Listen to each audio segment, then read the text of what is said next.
ഓം നമ ശിവായ. ജ്യോതിഷ രത്നം ചാനലിലേക്ക് ഏവർക്കും സ്വാഗതം.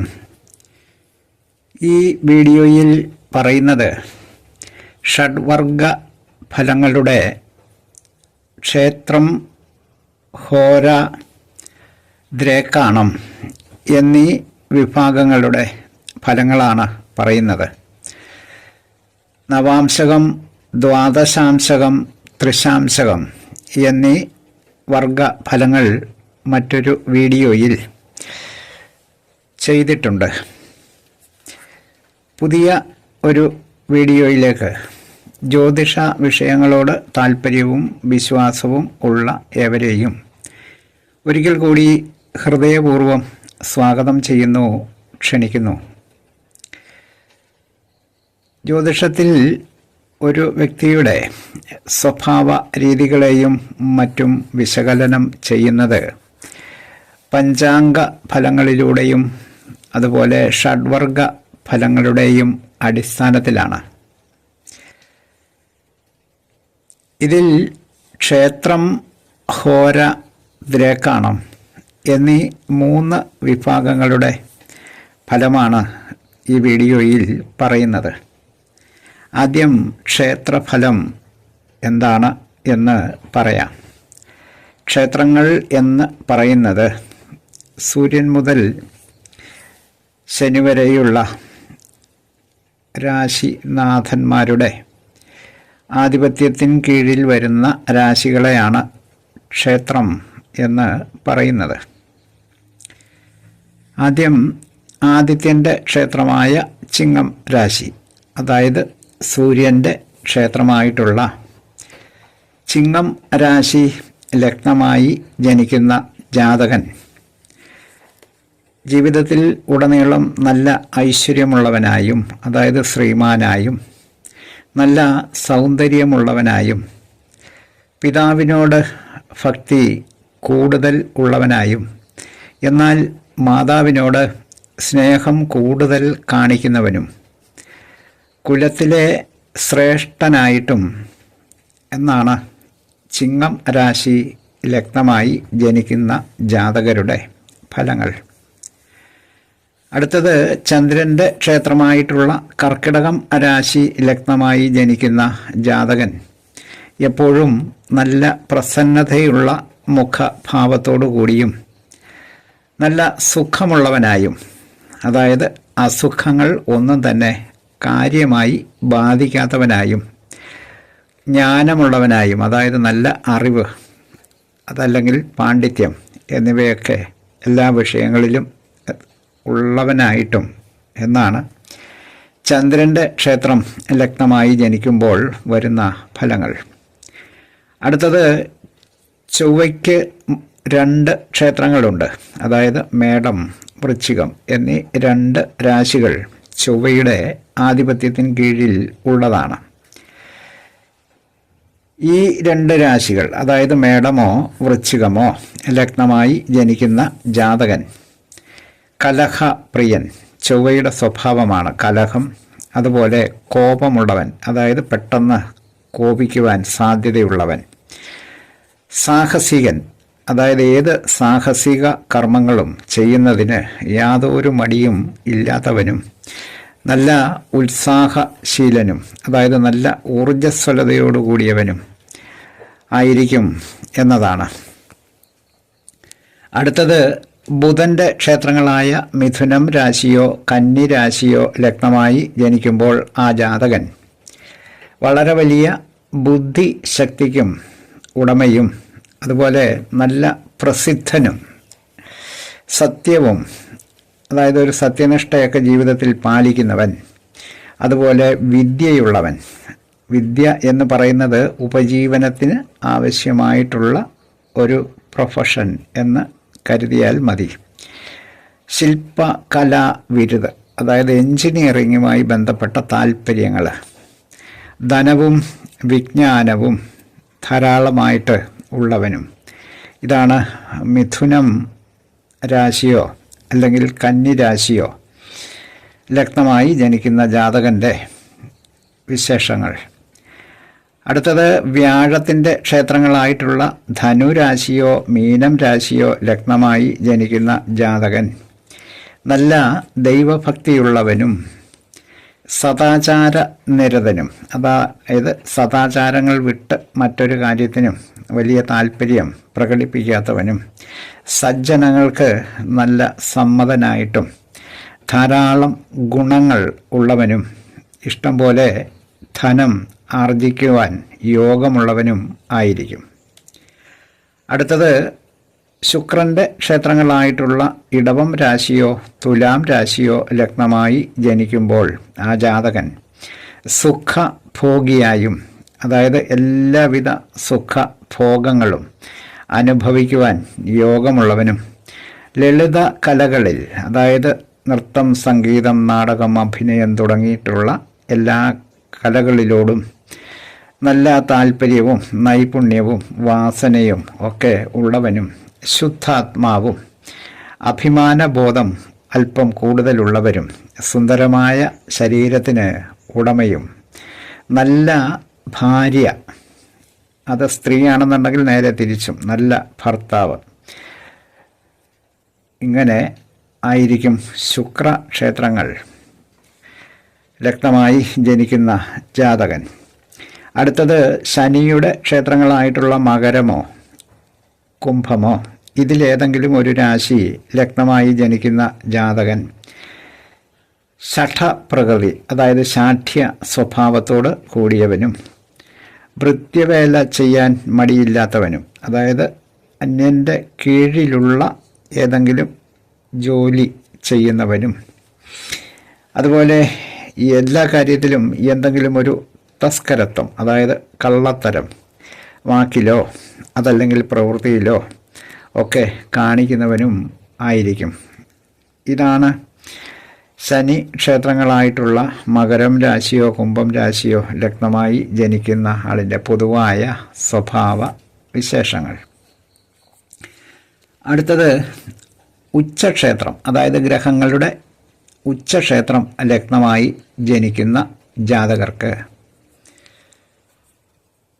ഫലം വരുന്നത്, ഏതെങ്കിലും ഒരു ഗ്രഹം തൻ്റെ ഉച്ചക്ഷേത്രത്തിൽ നിൽക്കുമ്പോൾ ആ ക്ഷേത്രം ലഗ്നമായി ജനിക്കുന്ന ജാതകർ ഉന്നതരായിട്ടുള്ള വ്യക്തികളാൽ ബഹുമാനിക്കപ്പെടുന്നവരും, അതായത് ഉയർന്ന സർക്കാർ ജോലി പോലെയുള്ള സൗഭാഗ്യങ്ങൾ ലഭിക്കുന്നവരും, വളരെ സമ്പത്തും സൗഭാഗ്യവും സിദ്ധിക്കുന്നവരും, സൽഗുണങ്ങളുടെ വിള നിലങ്ങളും ആയിരിക്കും, അതായത് ഉച്ചക്ഷേത്രം ലഗ്നമായി ജനിക്കുമ്പോൾ. എന്നാൽ ഏതെങ്കിലും ഒരു ഗ്രഹം തൻ്റെ മൂലത്രികോണ ക്ഷേത്രത്തിലോ സ്വക്ഷേത്രത്തിലോ നിൽക്കുമ്പോൾ ലഗ്നമായി ജനിക്കുന്ന ജാതകർ നല്ല ഫലഭൂയിഷ്ടമായ ഭൂമി ലഭിക്കുന്നവനും, അതായത് കൃഷിഭൂമി, അതാണ് ഫലഭൂയിഷ്ടമായിട്ടുള്ള ഭൂമി, ഉന്നത സ്ഥാനപ്രാപ്തി ജീവിതത്തിൽ നേടാൻ കഴിയുന്നവനും, സർക്കാർ ജോലി തുടങ്ങിയ കാര്യങ്ങൾ ലഭ്യമാകുന്നവനും, അതുപോലെ ഏതെങ്കിലും കാരണവശാൽ നഷ്ടപ്പെട്ടു പോയിട്ടുള്ള ഭൂമി വീണ്ടെടുക്കുവാൻ സാധിക്കുന്നവനും, ജീവിതത്തിലുടനീളം സ്ഥിരമായിട്ടുള്ള ഐശ്വര്യത്തോട് കൂടിയവനും, സ്വജനങ്ങളെ സഹായിക്കുവാൻ താല്പര്യമുള്ളവനും ആയിരിക്കും. അതായത് എല്ലാവർക്കുമൊന്നും സ്വജനങ്ങളോട് താല്പര്യങ്ങളോ അല്ലെങ്കിൽ അവരെ സഹായിക്കുന്നതിന് താല്പര്യങ്ങളോ ഒന്നും തന്നെ ഉണ്ടാവണം എന്ന് നിർബന്ധമില്ല. അടുത്തത് ബന്ധു ക്ഷേത്രത്തിലെ സ്ഥിതിയാണ്. അതായത് ഏതെങ്കിലും ഒരു ഗ്രഹം തൻ്റെ ബന്ധുക്ഷേത്രത്തിൽ നിൽക്കുമ്പോൾ ജനിക്കുന്ന ജാതകർ ആ ക്ഷേത്രം ലഗ്നമായി ജനിക്കുമ്പോൾ ആ ജാതകർക്ക് ബന്ധുക്കളിൽ നിന്നും ധാരാളം സഹായങ്ങൾ ലഭിക്കുന്നവനും, നല്ല ബന്ധുബലം ഉള്ളവനും, സൽഗുണവതിയായിട്ടുള്ള ഭാര്യയോടും നല്ല സന്താനങ്ങളോടും കൂടിയവനായും എല്ലാവർക്കും പ്രിയങ്കരനായിട്ടും ആയിരിക്കും എന്നതാണ് ബന്ധു ക്ഷേത്രത്തിൽ ലഗ്നം നിൽക്കുമ്പോൾ ജനിക്കുന്ന ജാതകർ.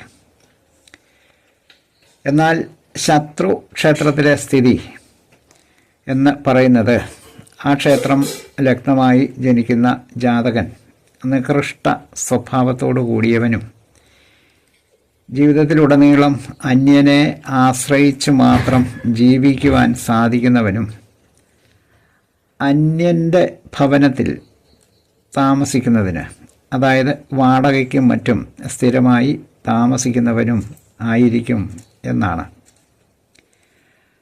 അടുത്തത്, ഒരു ഗ്രഹം നീച രാശിയിൽ നിൽക്കുമ്പോൾ ലഗ്നമായി ജനിക്കുന്ന ജാതകൻ, ആ ക്ഷേത്രം ലഗ്നമായി ജനിക്കുന്ന ജാതകൻ ജീവിതത്തിൽ എപ്പോഴും അധപ്പതനങ്ങളെ മാത്രം നേരിടുവാനുള്ള സാഹചര്യങ്ങൾ വന്ന് ചേരുന്നവനും വളരെ ദൈന്യമായിട്ടുള്ള രീതിയിൽ കഴിയേണ്ടി വരുന്നവനും തന്നിൽ നിന്നും എളിയവരെ പോലും ആശ്രയിക്കേണ്ടതായി വരുന്നവനും ജനിച്ച വീടും നാടും ഒക്കെ വെടിഞ്ഞ് അന്യ സ്ഥലത്ത് താമസിക്കുന്നവനും ധനത്തിന് എപ്പോഴും ബുദ്ധിമുട്ട് അനുഭവിക്കുന്നവനും, അതായത് ജീവിതത്തിൽ ഒരിക്കലും ആവശ്യത്തിന് ധനം തികയാത്തവനും ആയിരിക്കും. ഈ നീചത്തിൽ നിൽക്കുന്ന ഗ്രഹത്തിന് നീച ഭംഗത്വം ഉണ്ട് എങ്കിൽ വരുന്ന ഫലം ഇതിന് നേരെ വിപരീതമായിരിക്കും. അങ്ങനെയും പ്രമാണമുണ്ട്. അതായത് നീചഭംഗം ചെയ്ത് നിൽക്കുക എന്ന് പറയും. അടുത്തത്, മൗഢ്യ ഗ്രഹം ലഗ്നഭാവത്തിൽ നിൽക്കുന്നു എങ്കിൽ ആ ജാതകർക്ക് ഭാര്യ പുത്രാദികളെ കൊണ്ടും, അതായത് ഭാര്യയെ കൊണ്ടും സന്താനങ്ങളെ കൊണ്ടും അതുപോലെ ധനസംബന്ധമായിട്ടുള്ള നഷ്ടങ്ങൾ സംഭവിക്കുന്നത് കൊണ്ടും വന്നു ചേരുന്ന പല വിധത്തിലുമുള്ള ദുഃഖങ്ങൾ അനുഭവിക്കുന്നവരായിരിക്കും. അതുപോലെ ഒരു കാര്യവും ഇല്ലാതെ കലഹങ്ങളിൽ ഏർപ്പെടുന്നവനും ഒരു കാര്യത്തിലും ഒരു സ്വച്ഛതയോ അല്ലെങ്കിൽ പൂർണ്ണതയോ ഇല്ലാത്തവനും, അതായത് ഒരു സമാധാനമോ അല്ലെങ്കിൽ പൂർണ്ണമായി ഒരു കാര്യങ്ങൾ ചെയ്തു തീർക്കാൻ കഴിയാത്തവനും എല്ലാ കാലത്തും അപവാദങ്ങൾക്ക് വിധേയനാകുന്നവനും ആയിരിക്കും എന്നതാണ്. എന്നാൽ ഒരു വക്രഗ്രഹം, അതായത് ഒരു ഗ്രഹം വക്രത്തിൽ സഞ്ചരിക്കുമ്പോൾ ആ ഗ്രഹത്തിൻ്റെ ലഗ്നമായി ജനിക്കുന്ന ജാതകർ, ആ രാശി ലഗ്നമായി ജനിക്കുന്നവർ, ആ ഗ്രഹം ഉച്ചമായി നിൽക്കുമ്പോൾ എന്തെല്ലാം ഫലങ്ങളാണ് ലഭ്യമാകുന്നത് എന്ന് പറഞ്ഞിട്ടുണ്ട്. ഇതിൽ ആ ഗുണഫലങ്ങൾ എല്ലാം തന്നെ അനുഭവിക്കുവാൻ യോഗമുള്ളവനായിരിക്കും വക്രഗ്രഹം ലഗ്നത്തിൽ നിൽക്കുമ്പോൾ സംഭവിക്കുന്നത്. അതായത് ഒരു ഗ്രഹം വക്രത്തിൽ സഞ്ചരിക്കുമ്പോൾ ആ ഗ്രഹത്തിന് പരിപൂർണമായിട്ടുള്ള ബലം ഉണ്ട് എന്നാണ്. അല്ലെങ്കിൽ വക്രത്തിൽ നിൽക്കുന്ന ഗ്രഹത്തിന് ലഗ്നത്തിൽ, അതായത് ലഗ്നഭാവത്തിൽ നിൽക്കുന്നു എങ്കിൽ ഉച്ച ക്ഷേത്രത്തിലെ ബലമുണ്ട് എന്നാണ് സാരം. അതുപോലെ മറ്റൊരു സ്ഥിതിയാണ് വർഗോത്തമം.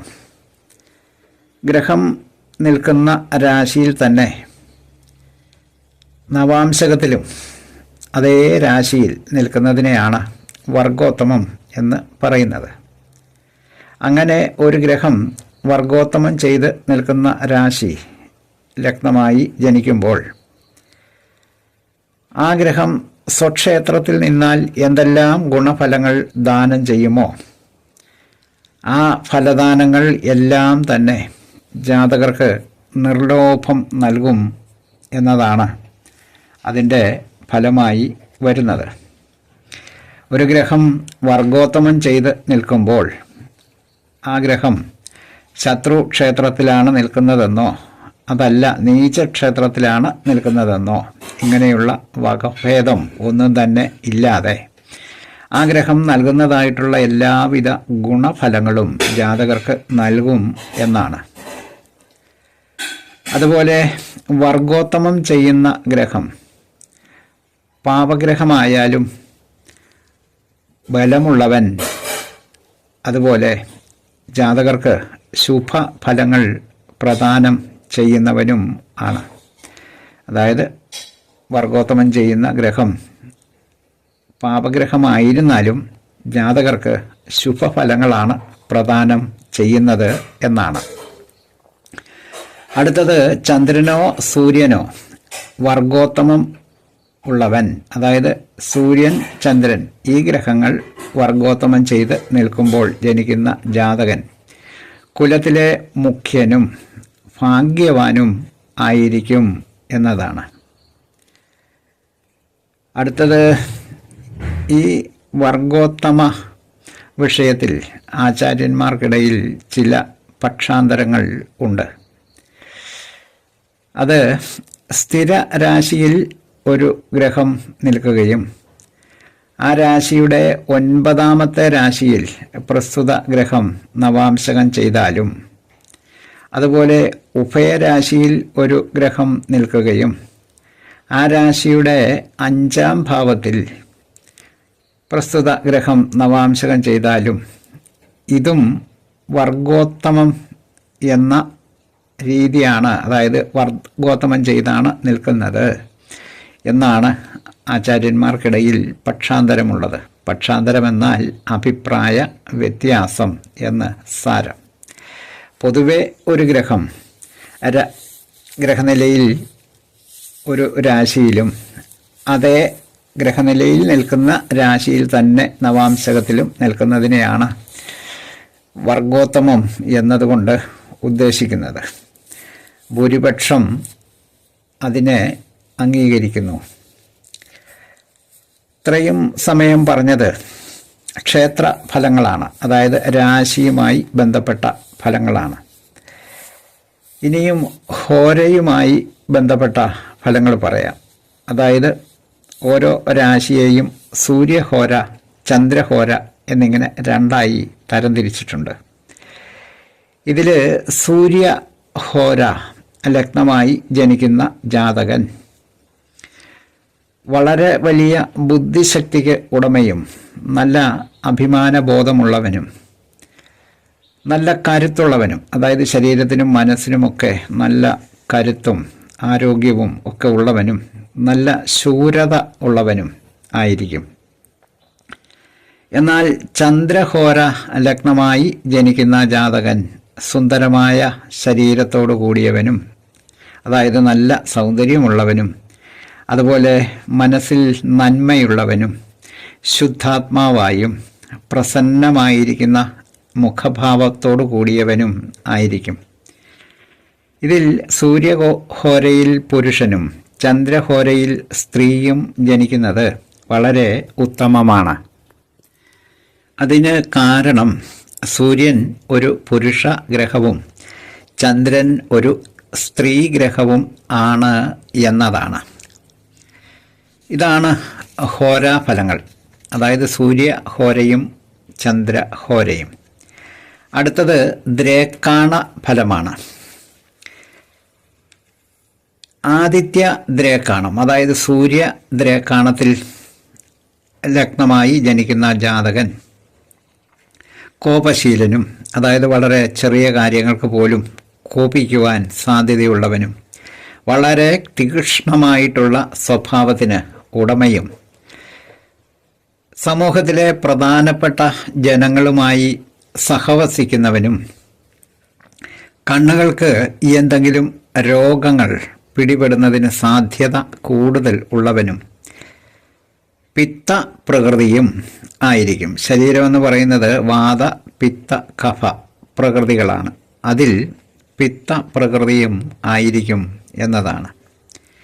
അടുത്തത് ചന്ദ്രൻ്റെ ദ്രേക്കാണം ലഗ്നമായി ജനിക്കുന്ന ജാതകൻ സുഖം, സമ്പത്ത്, ഇവകൾ ധാരാളം ഉള്ളവനും ജനങ്ങൾക്ക് നല്ല സമ്മതൻ ആയിരിക്കുന്നവനും വിജയം നേടുവാൻ, അതായത് മത്സരങ്ങളിലും മറ്റും വിജയങ്ങൾ വന്ന് ഭവിക്കുവാൻ സാധ്യത ഉള്ളവനും ആണ്. അതാണ് ചന്ദ്രൻ്റെ ദ്രേക്കാണ ഫലങ്ങൾ. അടുത്തത് ചൊവ്വയുടെ ദ്രേക്കാണ ഫലമാണ്. ചൊവ്വയുടെ ദ്രേക്കാണം ലഗ്നമായി ജനിക്കുന്നവൻ കോപശീലനും അതുപോലെ സാഹസികനും നല്ല ഊർജ്ജസ്വലത ഉള്ളവനും നല്ല വേഷത്തിൽ നടക്കുന്നവനും ബന്ധുക്കളുമായി സദാസമയവും ദ്വേഷമുള്ളവനും, അതായത് ബന്ധുവിരോധിയും ആയിരിക്കും എന്നതാണ്. അടുത്തത് ബുധൻ്റെ ദ്രേക്കാണം ലഗ്നമായി ജനിക്കുന്ന ജാതകൻ കണക്കിൽ, അതായത് ഗണിതത്തിൽ, അതുപോലെ ശില്പകല, അതായത് പുതിയ കാലത്താകുമ്പോൾ അത് എൻജിനീയറിങ്, ഈ വക കാര്യങ്ങളിൽ നല്ല നൈപുണ്യമുള്ളവൻ, അതായത് വാസനയുള്ളവൻ, അല്ലെങ്കിൽ ഈ വക കാര്യങ്ങളോട് താല്പര്യമുള്ളവൻ, അതുപോലെ എല്ലായ്പ്പോഴും നല്ല വാക്കുകൾ പറയുവാൻ ശ്രദ്ധിക്കുന്നവനും, അതുപോലെ നല്ല വാക്കുകൾ പറയുന്നവനും, സ്വജനങ്ങളിലെ നായകനും ഭാഗ്യവും പ്രസിദ്ധിയും ഉള്ളവനും, അതുപോലെ എല്ലാവർക്കും ഹിതകരമായിട്ടുള്ള പ്രവർത്തനങ്ങളിൽ മാത്രം ഏർപ്പെടുന്നവനും ആയിരിക്കും.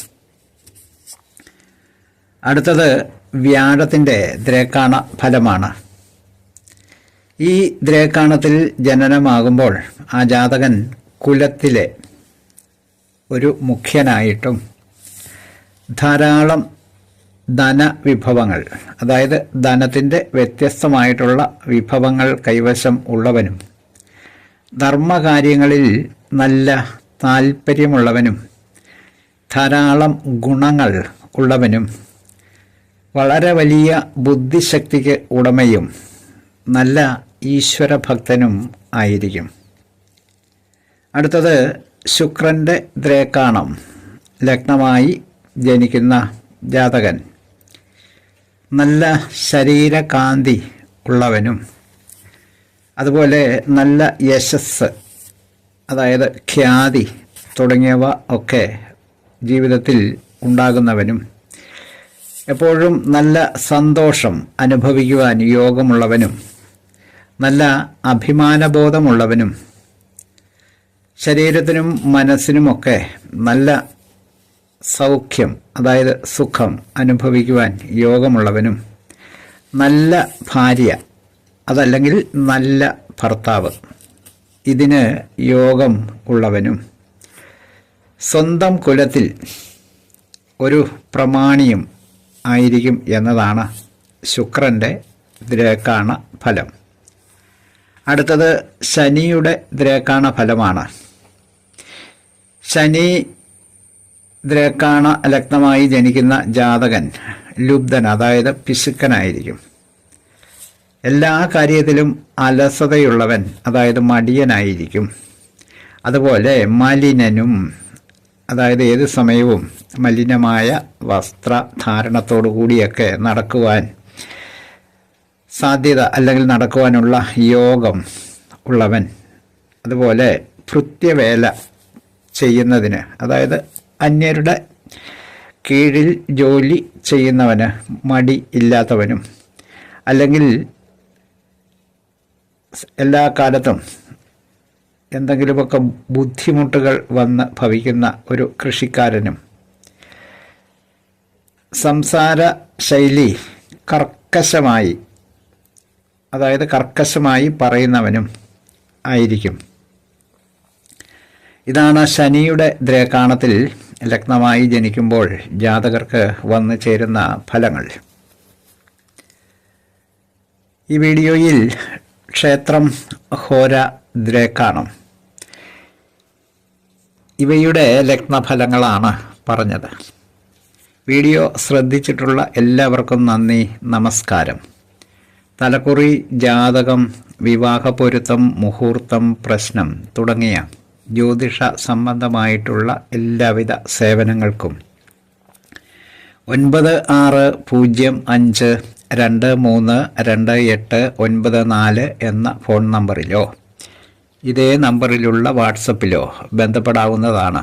സ്നേഹപൂർവം മോഹനൻ ജ്യോത്സ്യർ, ജ്യോതിഷ ആചാര്യ. ഓം നമഃ ശിവായ.